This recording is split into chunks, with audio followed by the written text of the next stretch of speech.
My name is Julian Vance. I'm 36 years old, and 3 years ago I signed a piece of paper that I believed was the smartest decision of my life. I was wrong. I just didn't know how wrong until the night of March 14th, when a nurse at Pinecrest Memorial Hospital grabbed my arm in a hallway that smelled like antiseptic and fear, and asked me a question I couldn't answer. "Mr. Vance, are you the father?" I said yes. I've always said yes. It's the answer that comes out of me automatically, the way a man says fine when someone asks how he's doing. But that night, the nurse's face didn't relax the way it should have. She looked at the chart in her hand, then back at me, and something in her expression made my stomach drop 3 floors before the elevator even moved. "I need you to wait here," she said. "Dr. Sterling wants to speak with you directly." I want to tell this story the way it happened, without skipping the parts that make me look weak, because I was weak, for longer than I'd like to admit. So let me go back. Not to the hospital. Further back to the man I was before I became the man standing in that hallway with his hands shaking. 5 years ago, I was married to a woman named Elena Cross. We met at a fundraising gala for the Lindqvist Architectural Trust, back when I was a junior partner at Marsh & Vance Architecture, my family's firm, founded by my grandfather in 1961 on the corner of 8th and Aldridge in downtown Cedar Falls. Elena wasn't there for the champagne. She was there because her research lab, the Cedar Falls Hematology Institute, had just received a $2.3 million federal grant to study rare blood disorders in newborns, and someone had told her that schmoozing with donors was part of the job. She hated every second of it. I could tell because she kept checking her watch, and when I asked her about it, she looked at me and said, "I have 3 transfusion panels running right now and I'd rather be watching centrifuges spin than talking about wine pairings." I married her 14 months later. My uncle, Victor Vance, who had run the business side of the firm since my father passed in 2015, didn't approve. He never said it outright. Victor doesn't say things outright. He implies them over dinner while pouring you a second glass of Macallan, but I knew. Elena wasn't from money. Her father drove a delivery truck for a produce distributor in Millhaven for 26 years. Victor's exact words at our engagement dinner were, "She's smart, Julian. Smart is good. Just make sure smart comes with something else." I didn't understand what he meant then. I understand it now. For 4 years, Elena and I built something I thought was real. She worked 80-hour weeks at the Institute, while I expanded Marsh & Vance into commercial development, landing the Aldridge Tower contract in 2021, a $40 million project that put my name in the Cedar Falls Business Journal for the first time. We talked about starting a family. We tried. It didn't happen, and 18 months into trying, Elena went quiet in a way I told myself was just stress from the lab. Then, on a Tuesday in June, Victor called me into his office at the firm, the one with the mahogany desk that used to belong to my grandfather, and slid a manila folder across the table. "You need to see this," he said. "Dr. Holbrook ran it through Cedar Falls General." "I'm sorry, Julian." Inside was a fertility panel with Elena's name on it, dated 2 weeks earlier, showing a diagnosis I won't repeat here because it turned out to be a lie, but at the time it read like a door slamming shut on everything I thought my future looked like. Premature ovarian failure. 0 viable follicle count. The report was signed by a Dr. Reinhard Holbrook, a name I didn't recognize, from a lab I'd never heard of before. I should have called Elena's own doctor first.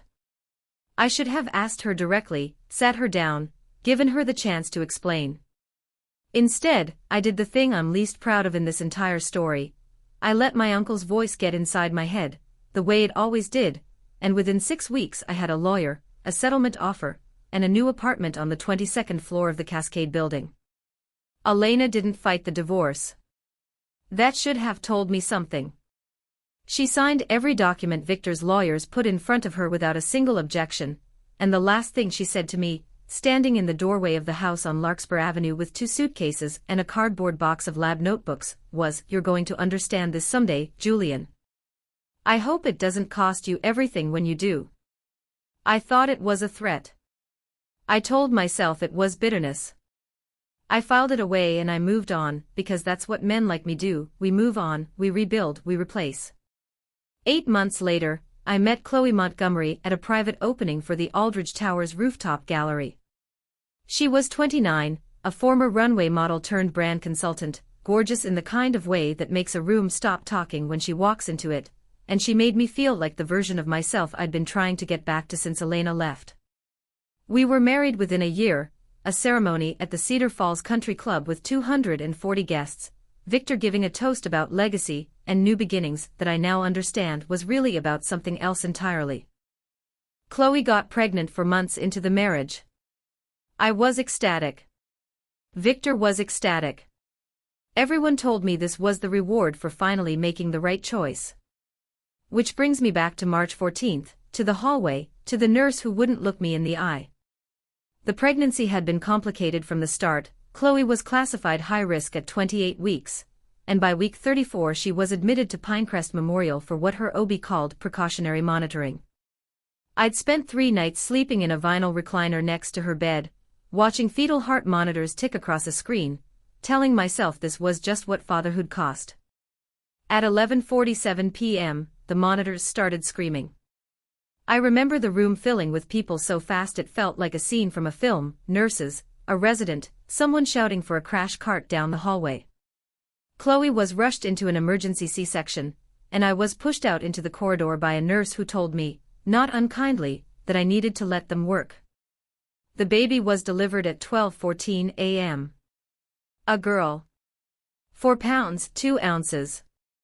Alive but barely, and within the hour a neonatologist named Dr. Arthur Sterling was standing in front of me in a small consultation room, with a folder of his own, and this time there was no Victor Vance sliding it across a table to soften the blow. Your daughter has a condition called Rh-null alpha syndrome, Dr. Sterling said. It's exceptionally rare, we're talking maybe 40 documented cases worldwide. It causes catastrophic red blood cell breakdown, and without an immediate transfusion from a compatible donor, she has less than 6 hours. Then test me, I said. Test me right now, I'll donate whatever she needs. Dr. Sterling didn't answer immediately, and that pause is the moment I now understand as the true beginning of everything that follows in this story. He looked down at a lab printout, then back at me, and there was something careful in the way he chose his next words, like a man walking across ice he wasn't sure would hold. Mr. Vance, we already ran your compatibility panel when you arrived. I need to ask you something first, and I need you to answer honestly, because it affects how we proceed. Have you had any reason, at any point, to doubt your biological relationship to this child? The floor of that hospital didn't move, but I felt like it did. What are you talking about? Rh-null alpha requires a very specific recessive marker from both biological parents, he said. Your daughter has it. Her mother has it. You do not. I'm sorry, Mr. Vance, but the genetic profile we're looking at makes it biologically impossible for you to be this child's father. I don't remember sitting down, but I remember being on the floor of that consultation room, my back against a cabinet full of supply boxes, staring at a man I'd never met tell me that the family I thought I'd built for the second time in my life was, in fact, never mine at all. Then who? I couldn't even finish the sentence. We're running a compatibility search on the donor registry right now, Dr. Sterling said. We have someone in the building whose blood type is an exact rare match for what your daughter needs. She walked in 20 minutes ago after we put out the emergency call to registered donors in the network. She's already agreed to donate. Who is it? Dr. Sterling glanced down at his clipboard one more time, and when he looked back up at me, his expression had shifted into something that looked almost like sympathy for what he was about to say. Her name is Elena Cross. She's listed in our system as your ex-wife. I stood up so fast I knocked over a rolling supply cart. Through the small glass window of the consultation room door, down the hallway, past the nurse's station, I could see her, Elena, in a hospital gown instead of her lab coat, and for already taped into the crook of her arm, a phlebotomist prepping the donation line while a nurse held her other hand. 3 years. 3 years I hadn't seen her, hadn't spoken to her, had convinced myself she was a chapter I'd closed and filed away. And now she was lying in a bed 40 feet from me, about to give her blood to save a child that Victor Vance's forged paperwork had helped put in another woman's arms, because in that moment, staring at her through that glass, I didn't understand the forgery yet. I didn't understand any of it yet. All I understood was that everything I thought I knew about my own life had just been rewritten in the space of 11 minutes, and the woman who held the missing pages was the one person I had thrown away. Mr. Vance. Dr. Sterling's voice pulled me back. There's something else. Given the rarity of this genetic marker, and given that Ms. Cross's compatibility is a near-perfect match rather than a coincidental one, our genetics counselor wants to run a deeper panel. There are questions here that go beyond paternity, Mr. Vance. I think before this night is over, you're going to want answers to all of them. I looked at him, then back down the hallway at Elena, who had just turned her head and seen me standing there for the first time in 3 years. She didn't look surprised. She didn't look angry. She looked like a woman who had been waiting for this exact moment for a very long time. Elena's donation line ran for 40 minutes. I stood outside the transfusion room the entire time, watching through a narrow strip of glass as a bag of dark red blood traveled down a tube, and into a plastic bassinet where the child I still didn't have language for, lay under a heat lamp with wires taped to skin the size of my palm. Nobody spoke to me. Dr. Sterling had disappeared to consult with a geneticist. A social worker named Priya Adeyemi had introduced herself, and then quietly stepped away when she realized I wasn't in any condition to answer questions.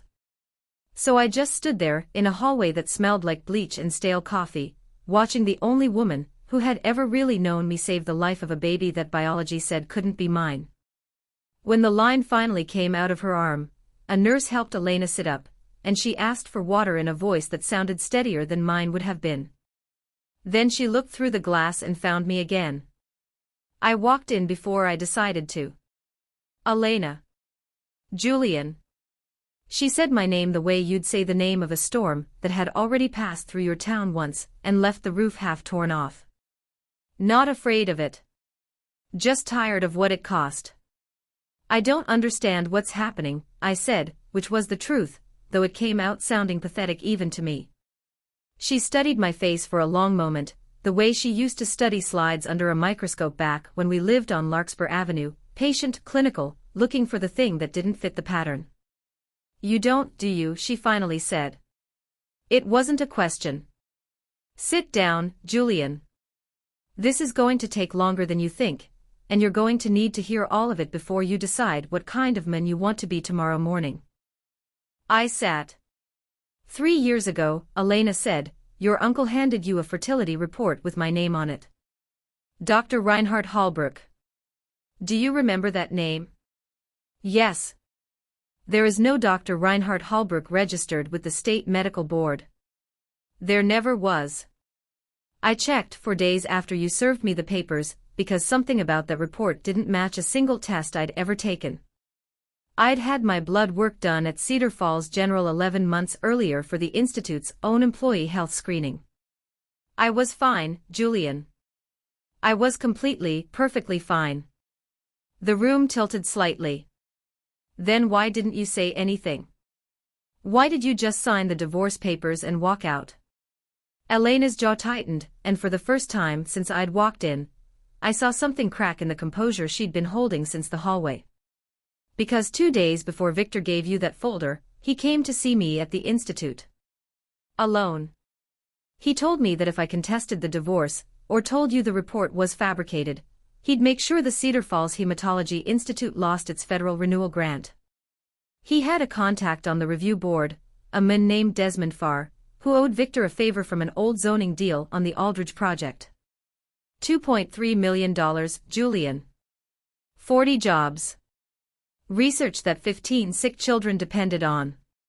He told me I could keep my marriage, or I could keep my lab, and he'd already decided which one mattered less to me if I chose wrong. That's insane. Victor wouldn't. Victor already had. Elena's voice didn't rise. That was almost worse than if it had. I have the voicemail, Julian. I've had it for 3 years. I didn't play it for you then because by the time I understood what was happening, you'd already moved your things out of Larkspur and into the Cascade building, and Chloe Montgomery's name was already showing up in the society pages next to yours. I told myself you'd made your choice fast enough that maybe some part of you wanted an exit. I let you have it. I sat with that for longer than I want to admit. Somewhere down the hall, a monitor beeped in a rhythm that didn't match my own heartbeat, and I realized I hadn't asked the question that mattered most. If the fertility report was fake, I said slowly, and you were never infertile, then Victor lied to break us up. Why? What did he get out of it? Elena reached for a folded stack of papers on the tray table beside her bed, papers she must have brought with her, tucked into whatever bag she'd carried in when the emergency donor call went out, as if some part of her had been waiting 3 years for exactly this door to open. This is the part you're not going to want to hear tonight, Julian. But you asked and you've earned the truth this time, so I'm going to give you all of it. She slid the first document toward me. It was a corporate filing, dense with legal language, but one line was highlighted in yellow marker: a transfer of 41% voting shares in Marsh and Vance Architecture, dated 11 months after my father's death, from an estate trust into the personal holdings of Victor R. Vance. Your fathers will left you 60% of the firm outright when you turn 30, Elena said. Victor's 25% was supposed to convert to a non-voting advisory stake once you took majority control at 32. That was your father's plan, according to the original 2015 trust document, which I found because I spent 4 months after our divorce going through every filing I could legally access, trying to understand why a man who barely blinked at extramarital affairs among his own board members suddenly cared so much about my fertility results. But somewhere between your father's death and your 30th birthday, that clause disappeared. A new trust amendment appeared instead, one requiring that you be married with, quote, a legitimate direct heir designated within 5 years of assuming firm leadership, or control of Marsh and Vance would automatically revert to the next eligible Vance family member. Him. I stared at the yellow highlighter until the letters stopped making sense. You're telling me Victor manufactured a fake infertility diagnosis for my wife because if I didn't produce an heir in time, he'd inherit the firm. I'm telling you Victor manufactured a fake infertility diagnosis for a wife he didn't approve of, Elena corrected quietly, because as long as you were married to me, a woman with no family money and no interest in playing his political games, you were never going to give him the kind of access to the firm's finances that he needed. Get rid of me, install someone he could control instead, and either you'd produce an heir on his timeline with his approval, or the clock would run out and Marsh and Vance would fall into his hands entirely. Either outcome worked for him. The second document she slid across the table was newer, a bank record, an account I didn't recognize, 3 wire transfers totaling $340,000 routed through a shell entity called Aldridge Consolidated Holdings. That account is registered to Chloe Montgomery, Elena said. The wires came from a man named Gavin Rhodes. The name hit me like a second impact, right on top of the first. Rhodes. From Rhodes Development. The same Gavin Rhodes who's been trying to outbid you on every commercial parcel south of the river since 2022, Elena said. The same Gavin Rhodes your father refused to do business with for reasons he never fully explained to you before he died. Julian, I don't know everything yet. I only started pulling on this thread 2 months ago, after a colleague at the Institute mentioned that Chloe Montgomery had been asking around about accessing genetic testing records under a different last name years before she ever met you. But I know enough to tell you that the baby lying in that bassinet down the hall, the one who nearly died tonight, the one whose blood type just told an entire hospital staff that you are not her biological father. I think whoever her real father is, he's been circling your life for a very long time. And I don't think it's a coincidence that Victor helped end my marriage to you right around the time Gavin Rhodes needed a way inside your family. I put my head in my hands. Somewhere behind me, through the glass, I could hear Dr. Sterling's voice returning down the hallway, and I knew that whatever came through that door next was going to be the moment this stopped being something I could quietly absorb and start being something the entire city would eventually read about in the Cedar Falls Business Journal, the same paper that had once put my name on its front page for the Aldridge Tower deal. Why are you telling me any of this? I finally asked. You didn't owe me a warning. You didn't owe me your blood tonight, either. Elena looked at me with an expression I hadn't earned and didn't fully understand yet. I didn't do it for you, Julian. I did it because there's a 4-pound baby down that hallway who didn't choose any of this, and somebody in her life needed to actually tell her the truth eventually instead of building her whole existence on top of somebody else's lies. I know what that costs a person. I lived inside your family's lies for 4 years without knowing it. She paused, and for just a moment, the clinical steadiness in her voice wavered. But you're right about one thing. I didn't have to come tonight. The hospital's donor registry had 3 other compatible matches on file.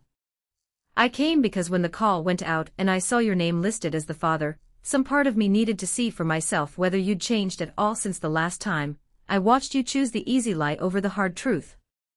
Before I could answer her, the door opened. Dr. Sterling stood there with a new folder in his hand, and behind him, in the hallway, I could see 2 hospital security officers standing near the nurses' station, and beside them, a woman in a wrinkled floral hospital gown, mascara streaked down both cheeks, being asked questions by someone I didn't recognize, someone in a gray suit who did not look like hospital staff at all. Mr. Vance, Dr. Sterling said, I need you to come with me. There's a compliance officer here from the State Genetic Registry Board, and given what we found when we ran the deeper panel, they're saying this isn't just a paternity question anymore. They're saying this hospital has records showing your wife submitted falsified prior medical history at intake 3 days ago, and they want to know what you know about it before they decide whether to involve the police tonight. I looked back at Elena one last time before I followed him out. She wasn't looking at me anymore. She was looking past me, down the hallway, at Chloe. And for the first time since I'd walked into that room, I understood that the woman I'd left for someone else 3 years ago wasn't the one who needed protecting anymore. The compliance officer's name was Marcus Audigy, and he had the flat, unhurried manner of a man who had spent a career watching wealthy families come apart in hospital hallways and no longer found it interesting, only procedural. Mr. Vance, at 12:52 a.m. your wife's intake coordinator flagged a discrepancy, he said, walking me toward a small office near the maternity ward that had clearly been repurposed for exactly this kind of conversation. Your wife's admission paperwork lists her maiden name as Chloe Montgomery, date of birth listed as August 9, 1996. Social security number ending in 4471. When we ran that number against the state's prior birth registry, as part of standard genetic disorder cross-referencing, which we do automatically now for any case involving a rare recessive condition, it returned a match to a previous live birth in Denning County in 2019. Under a different last name. Chloe Reyes. I sat down slowly in a plastic chair that had clearly hosted 100 other men on 100 other worst nights. She has another child. A son. Currently listed in county records as being raised by his biological father. Audigy flipped a page. Gavin Rhodes. I don't know how long I sat there without speaking. Long enough that Audigy eventually slid a bottle of water across the desk toward me, the kind of small mercy people offer when they've run out of professional language for what they're about to say next. Mr. Vance, I want to be direct with you, because I think you've had enough people around you tonight who haven't been. Based on what we're seeing, this has the pattern of what our office sometimes calls a manufactured paternity arrangement, a case where a pregnancy, or in this instance a second pregnancy under a new identity, is used deliberately to secure financial or legal standing inside a marriage. It's rare. It's not unheard of. And it's a state crime under the Genetic Fraud and Parentage Act if intake documentation was falsified, which in your wife's case it was. Where is she now? In recovery, under hospital supervision, with a police liaison present. She hasn't been arrested yet. That decision is being made upstairs right now, partly based on whether your family intends to press charges, and partly based on what we find when we finish tracing the financial trail your ex-wife brought to our attention. Elena. Of course it was Elena. She'd handed the hospital exactly enough rope, at exactly the right moment, to hang the whole arrangement in front of a state compliance officer instead of just me. I understood, sitting in that chair, that I had spent the last 3 years believing I'd been the one who left a woman behind, when in fact I'd been the one who got left holding nothing, dressed up to look like I'd won. Audigi's phone buzzed. He read something, then looked back up at me with an expression that had shifted, almost imperceptibly, into something closer to sympathy. "Mr. Vance, there's someone else here asking to speak with hospital administration. Says he's your uncle. Victor Vance." My stomach dropped for the third time that night. "He's here. Arrived about 15 minutes ago. Told the front desk he'd gotten a call about a family emergency involving the Vance estate, and needed to speak with hospital counsel immediately, before any statements were finalized." Audigi set his phone down. "That's an unusual thing to prioritize, Mr. Vance, on a night when your granddaughter, or the child you believed was your granddaughter, nearly died." It wasn't unusual. It was exactly who Victor was. He wasn't rushing to the hospital because he was worried about a baby fighting for her life in a bassinet 3 floors up. He was rushing to the hospital because a scandal involving falsified paternity records, a fraud investigation, and the Vance family name was about to become a story, and Victor Vance had spent his entire life making sure that stories about the Vance family only ever got told his way. I found him in the main lobby 40 minutes later, in a charcoal overcoat that looked wrong under the fluorescent hospital lights, already deep in conversation with a lawyer I recognized, Desmond Farr, the same name Elena had said sat on the grant review board that Victor had threatened to weaponize against her institute 3 years earlier. Small world, or more accurately, a world Victor had spent 3 decades making small on purpose, filling every important room in Cedar Falls with people who owed him something. Julian. Victor's face did the thing it always did when he needed to manage me, soft concern arranged over the eyes, urgency arranged over the mouth. "Thank God. I came the moment I heard." "Is she stable? The baby?" "She's stable," I said. "No thanks to you." Something flickered behind Victor's expression, gone almost as fast as it appeared. "I don't know what that's supposed to mean." "It means I know about Holbrook," I said. "I know there's no Dr. Reinhard Holbrook registered anywhere in this state. I know about the trust amendment, the heir clause, the one that hands you the firm if I don't produce a legitimate child in time. I know you threatened Elena's federal grant to get her to sign the divorce without a fight." My voice had climbed loud enough that Desmond Farr took a half-step backward, suddenly very interested in his phone. "And I'm starting to wonder how much you already knew about Chloe before you introduced us at that gallery opening 18 months ago." For the first time in my life, I watched Victor Vance run out of things to say. It didn't last. Victor had built a 40-year career out of recovering from moments exactly like this one, and I watched him do it in real time, shoulders resetting, voice dropping into the low, patient register he used on nervous investors. "Julian, you're exhausted, you're in shock, and you're listening to a woman who has spent 3 years nursing a grudge against this family. Whatever Elena told you tonight, consider the source. She lost her marriage, her standing, and frankly, Julian, some people never recover from that gracefully. She saved your granddaughter's life 2 hours ago with her own blood," I said. "While you were apparently on the phone with your lawyer. I was protecting this family's name, which is more than I can say for." "Protecting the firm," I said. "Not the family. There's a difference, and I think you stopped knowing it a long time before I did." I left him standing in that lobby with Desmond Farr and walked back toward the elevators, and for the first time in 3 years, I felt something that wasn't grief, or guilt, or the low hum of regret I'd been carrying since the day Elena walked out of the house on Larkspur Avenue. It felt like clarity. Cold, specific, and entirely new. By 4 a.m., the pieces had started arranging themselves into something I could actually use. Dr. Sterling confirmed that the baby, my daughter in every way that mattered except the one that had nearly gotten her killed tonight, was stable, her transfusion successful, her vitals climbing back toward normal. Audigi's office had opened a formal fraud inquiry into Chloe's intake paperwork, and detectives from the Cedar Falls PD Financial Crimes Unit were now cross-referencing the wire transfers Elena had flagged, the ones running from Gavin Rhodes through a shell company and into an account under Chloe's name. And Elena, discharged from her own recovery bed by 5 a.m. against a nurse's mild objection, found me in the family waiting area with a legal pad in her lap and an expression I hadn't seen on her since the early days of her institute grant applications, the look of a woman who had already started building a case in her head and simply needed someone competent enough to help her finish it. "You look like you're not done tonight," I said. "I'm not," Elena said. "Victor made one mistake 3 years ago that I don't think he's realized yet. When he had Dr. Holbrook's name printed on that fake fertility report, he needed a real medical license number to make it pass a basic hospital audit. Forging a diagnosis is easy, forging an entire physician's credentials from scratch is much harder to get past a licensing check. So he borrowed one. A real doctor's real license number, attached to a fake name, on a fraudulent report, submitted into a hospital's official records system." She looked up at me. "That's not just civil fraud, Julian.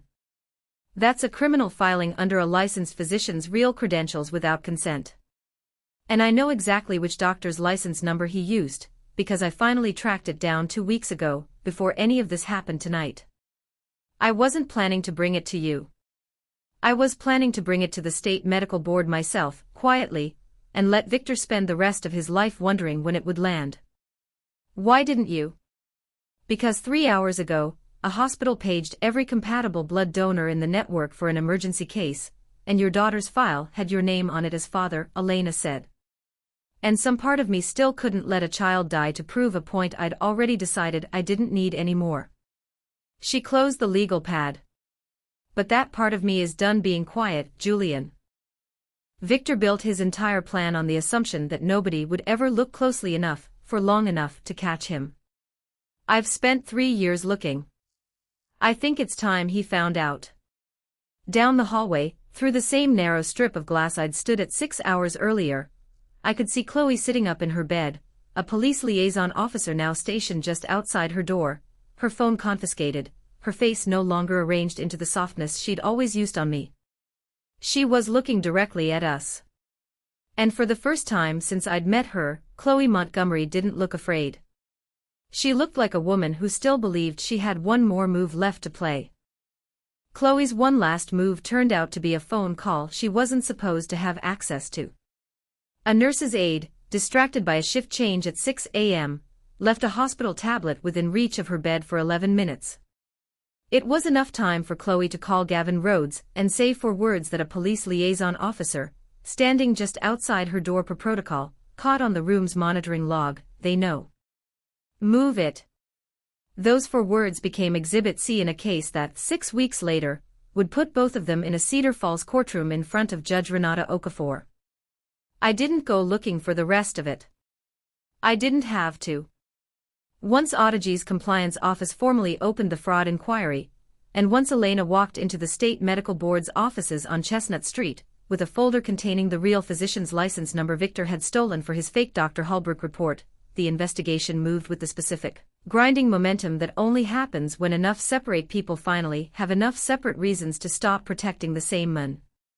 The physician whose license Victor had used, a semi-retired internist named Dr. Colton Reyes, no relation to Chloe's son's paperwork, a coincidence that took the detectives 2 confused days to rule out, testified that he had never treated Elena Cross, had never issued the report bearing his credentials, and had, in fact, been out of the country on a medical mission in Guatemala during the exact week the fraudulent document was dated.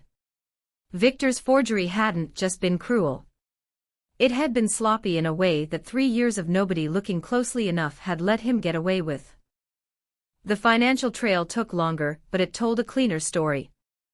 Gavin Rhodes had spent 4 years trying to break into commercial development south of the Cedar River, territory Marsh and Vance had controlled since my grandfather founded the firm, and my father had refused every acquisition offer Rhodes Development ever put on the table, including, detectives found, a $12 million buyout attempt 8 months before my father's fatal heart attack in 2015. Rhodes couldn't out-negotiate my father. So instead, prosecutors argued, he'd found another way in, fund Victor's ambitions quietly, help engineer the marriage's collapse through the trust amendment scheme, and place Chloe, a woman he already had a prior relationship and a hidden son with, directly inside the Vance family, positioned to eventually control whatever assets came with her marriage to me, with Rhodes financing her the entire way through the shell company Aldridge Consolidated Holdings. Victor's trust amendment, the one requiring a legitimate direct heir, within 5 years or the firm reverted to him, had never been part of my father's original 2015 estate plan at all. A forensic document examiner testified that the amendment's notarization stamp used ink and paper stock that hadn't existed until 2019, for years after the date printed on the page. Victor had forged his own inheritance clause and backdated it, betting that grief and trust would keep his nephew from ever reading his father's estate documents closely enough to notice. He'd been right for 3 years. He just hadn't accounted for a hematologist who read documents for a living. I sat through 11 days of hearings. I watched Victor Vance, the man who had poured my second glass of Macallan and called my first wife smart, like it was an insult, sit at a defense table in a suit that no longer looked like it fit him the way his charcoal overcoat had in that hospital lobby. I watched Chloe testify that she'd believed, when she married me, that I already suspected the baby wasn't mine, a claim the prosecution dismantled inside of 6 minutes using the falsified intake records with her own signature on them. I watched Gavin Rhodes's lawyers spend for days trying to argue that funding a shell company that funneled $340,000 to his own mistress was simply a private financial arrangement between consenting adults, an argument Judge Okafor did not appear to find persuasive. Victor pled guilty to document forgery and fraud in the second degree before the case reached its final week, accepting a sentence that would keep him out of any leadership role at Marsh and Vance for the rest of his life and required him to divest his shares back into the firm's original trust structure, the one my father had actually written. Chloe took a plea agreement on the falsified medical intake charges in exchange for testimony against Rhodes, whose financial fraud trial was still ongoing the last time I checked, tied up in appeals over whether the shell company transfers constituted criminal fraud or merely aggressive tax avoidance, a distinction his lawyers seemed prepared to argue for years. My daughter, because that's what I call her now, and what I will always call her, biology be damned, because I was in that hospital room the night she almost died, and I have been in every room since, recovered fully. Dr. Sterling told me at her 6-week follow-up that Rh-null alpha patients who survive the initial crisis typically go on to live full, ordinary lives with routine monitoring. I named her Adeline, after nobody in particular, because I wanted at least one thing in her life to belong only to the two of us, and not to a family history built on someone else's lies. I found Elena on a Thursday afternoon in October, 7 months after that night in room 408, standing in the parking lot of Cedar Falls General under a sky that had just started to spit rain. I'd driven there after finishing a deposition for the civil suit I'd filed against Victor and Rhodes separately from the criminal case, a suit that, once resolved, would restore full and undisputed control of Marsh and Vance to me, exactly as my father had actually intended before anyone rewrote his wishes in ink that didn't exist yet in 2015. I hadn't planned what I was going to say. I'd told myself for months that I was going to handle this with dignity, the way a man rebuilding his life is supposed to. Instead, standing in that parking lot with rain starting to soak through my shirt, I said the only true thing I had left. I gave up everything for a lie, I said. I let a man I should have questioned tell me who my own wife was, and I believed him because it was easier than believing you. I don't know how to undo 3 years, Elena. I don't know if there's a version of this where you'd ever want to. But I needed you to hear me say it, even if it's the last time you ever let me say anything to you at all.